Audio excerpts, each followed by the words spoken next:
Hello, economics students. This is Mrs. Miller, and this is the Unit 5 review for economics. And we're going to be talking about the macroeconomy, which you've learned about in this unit. So we're going to start out with some vocabulary, and I'm going to go through and read each one of the vocabulary words. I'll go over the definitions as well. Unfortunately, being, recording, I can't answer questions, but if you guys have questions about them when you call me for the live class, just ask them then. And we can go over any issues you have with the vocabulary. I do recommend having all of these things written down though. If you don't already have them for the study guides, write them down now because um, these vocabulary terms will help you a lot with things like matching and just fill in the blank questions, all of that. So I've got this slide and another slide full of vocabulary, so I definitely recommend writing down the definitions. All right, so here goes. Consumer Price Index is the average change in prices commonly used, average change in prices of commonly used goods and services. Economic growth is continual rise in the nation's production of goods and services. Fiscal policy is when the government uses government spending and taxes to affect economic performance. GDP per capita, which I have in the wrong order, I don't know why I did that, so is the GDP divided by the number of people living in the country. And the GDP, which should be before that, is the market value in dollar amounts of all goods and services produced by domestically owned factors of production. And that the part that's important there is domestically owned. I know one of the questions in one of the lessons or quizzes is about a plant in France, and it's not owned by anyone in the U.S. It's not produced in the U.S. It's not imported to the U.S., so it's not part of the GDP. It has to be domestically owned. Human Development Index is the quality of life measurement that includes a form of GDP per capita, life expectancy, and education. So that's one that we ideally would like, people to look at a little bit more because it's going to be more about how many dollars each person contributes on average. It's going to be how many people can read, how long do they live. Like say you have a great society that has a wonderful economy, but there's a horrible life expectancy and high infant mortality or something like that. That's going to bring down the actual value of living there. Inflation increase is the increase of prices on of commonly used goods and services. And inflation you're going to kind of see across the board. You'll see some products go up, and then other products that are affected by that product will also go up. And then our dollar will be worth different amounts. Interest rate, by saying our dollar is worth different amounts, I mean we get less for our dollar than we used to because of inflation. Interest rate is the price of money that is borrowed or saved. And a different way of saying that would be the amount on top of, say you get a loan and your interest rate on it, so you get a loan for $100. Your interest rate is 5%. You're going to pay back $100 plus the 5%, which is $5. That was a really basic example, but the interest rate is is over and above the amount that you borrowed, and it also works on savings. It works in your savings accounts as well. Macroeconomics is the study of the whole economy, and that's going to be all parts of the economy. So you want to think about it as, the spending, the production, consumption, all of that, and how it's going in. So it's all parts of the economy, including government. Monetary policy is when the central bank uses money supply and interest rates to affect a country's economy. Money supply, amount of money available in the economy, including money in circulation, and demand deposits. National debt is the total amount of money that the government owes. Unemployment insurance is money that the government gives to unemployed people who meet certain requirements. And unemployment rate is the percentage of the labor force that is willing, of course they're not working, they're unemployed, the percentage of the labor force that is willing and able to work, who do not currently have a job and are actively seeking work. So those are all important things that are considered in the unemployment rate. Macroeconomics as the whole picture. This is when, again, we're talking about the study of the whole economy, such as investments made by consumers and businesses. And this study helps us determine economic cycles. And economic cycles are normal. We have growth, and we have peaks, and we have economic downturns and troughs, and all of these things are normal, and we see it throughout history. If we were just studying history right now instead of studying economics, we would see that every few decades there's some sort of a recession or depression, especially in as the world becomes more globalized, because we in turn affect other cultures' money as well. Measurements, and this is where we talk about the GDP and the GNP. Total market value of final goods and services is equal to the total expenditures by customers and total income by producers. So those are all things you have to look at. The GNP is the gross national product, and those are all goods produced by US owned companies. The GNP is the gross domestic product, and those are all goods produced in a year. So cars made in a Japanese-owned factory that is located in North Carolina are counted in the GDP, but not in the GNP.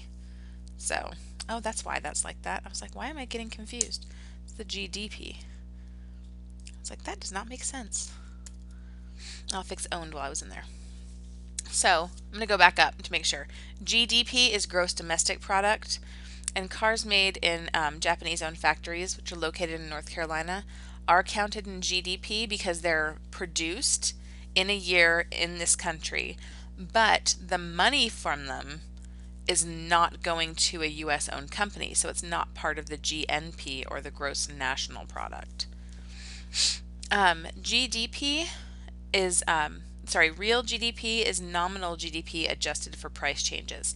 So that's one that you kind of want to write that line down, because it's a good little line to remember. Real GDP is nominal GDP adjusted for price changes. And you guys had a question about that in one of your lessons. Measuring consumption versus investment. The real question there is whether or not it will gain value. So if someone were to buy a computer, it's going to count as consumption in the GDP because it's not going to gain value. A computer is never going to gain value over the years. But if she buys a house, that will count as an investment because real estate generally gains value. And so investment means it's going to gain value. Consumption means that it will not. It's something that you will use and kind of use until you don't use it anymore. And then you'll buy it again.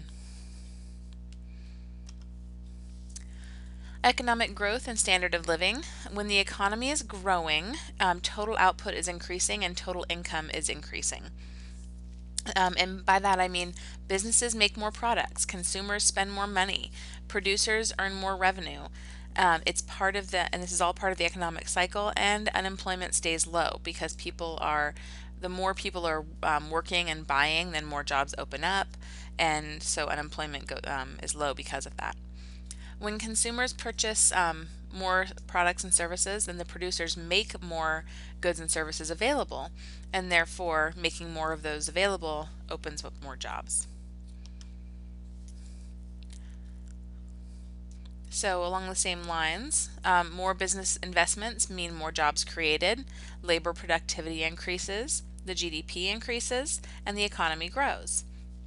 The GDP per capita is the most common way to measure the standard of living in different countries, but it doesn't include things like education or unpaid labor, and so it's and life expectancy, all of those. So that's a problem with using it to measure the quality of life. Money, inflation, and interest rates. Inflation is a general rise in the prices of goods and services, such as food and clothes. To reduce inflation, the Federal Reserve reduces the money supply, and this action also causes the economy to shrink. So it doesn't continue that growth process. The Consumer Price Index is a measurement that describes price changes in commonly used goods and services, such as food and housing.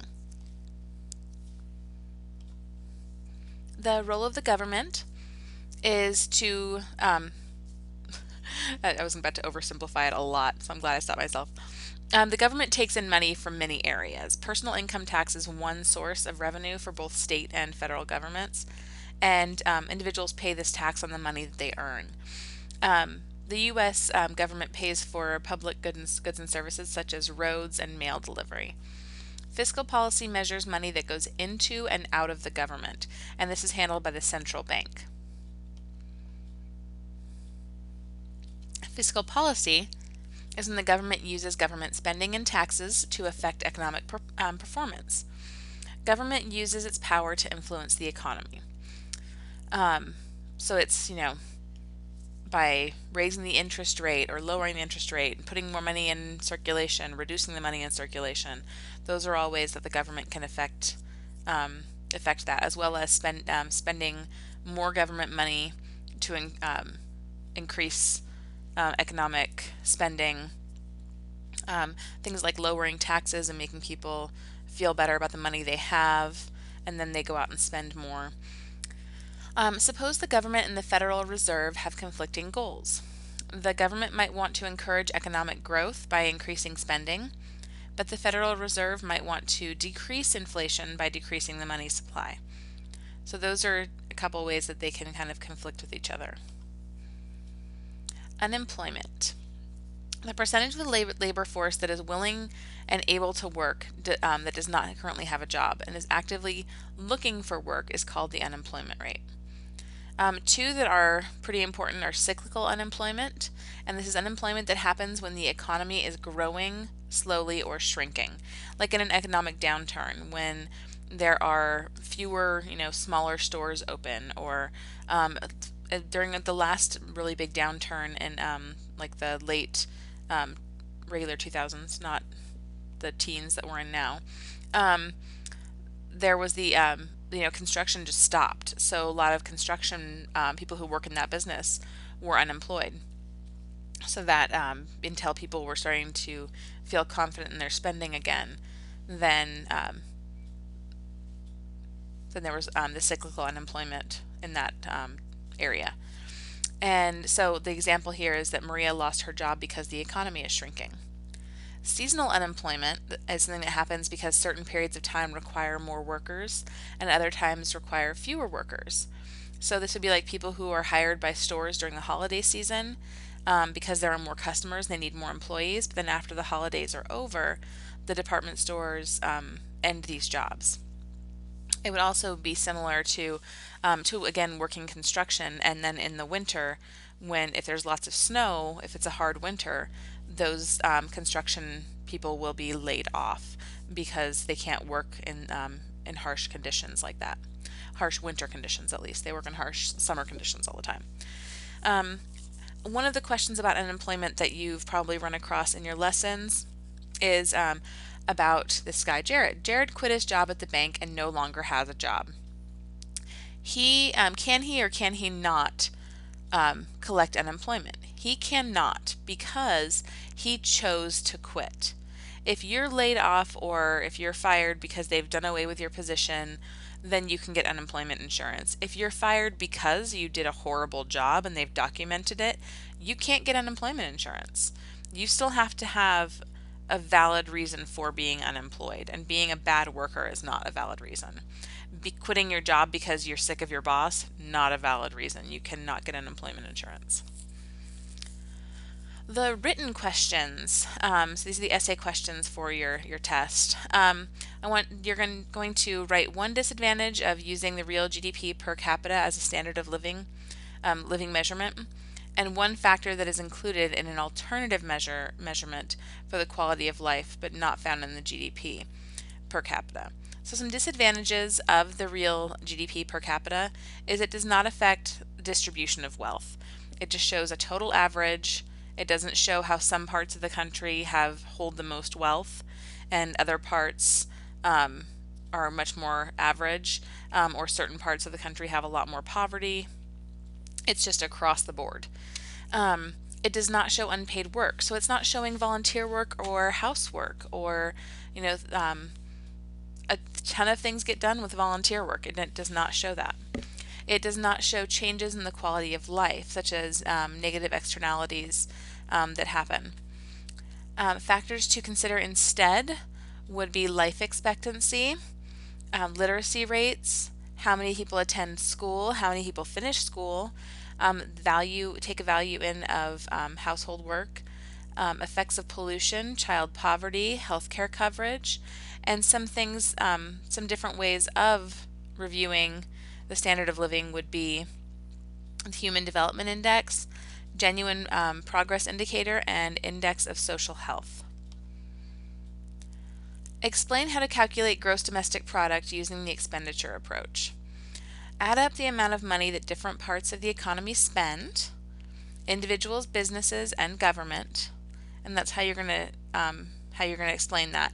And then you're going to have the gross domestic product as the sum of consumption, investments, government expenses, and net exports.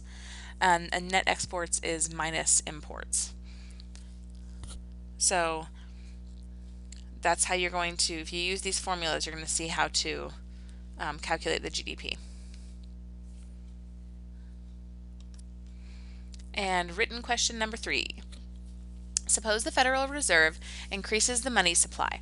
Explain the effects of this action on interest rates, consumption, investments, and gross domestic product. So the effects are going to be when the Federal Reserve increases money supply, it also lowers interest rates. This makes more money available for borrowing, and the money becomes less expensive to borrow. Both consumption and investments increase because there's more money out there to use and people feel more confident spending it. Therefore, there are increases in the GDP or economic growth. So that is pretty much the answer to that last one. I hope that this helps you guys do well on your last economics quiz before the final exam. Remember to call me when you finish this and finish watching this. And if you have any questions, definitely don't hesitate to let me know. Good luck and keep up the good work. I was glad to work with you this semester.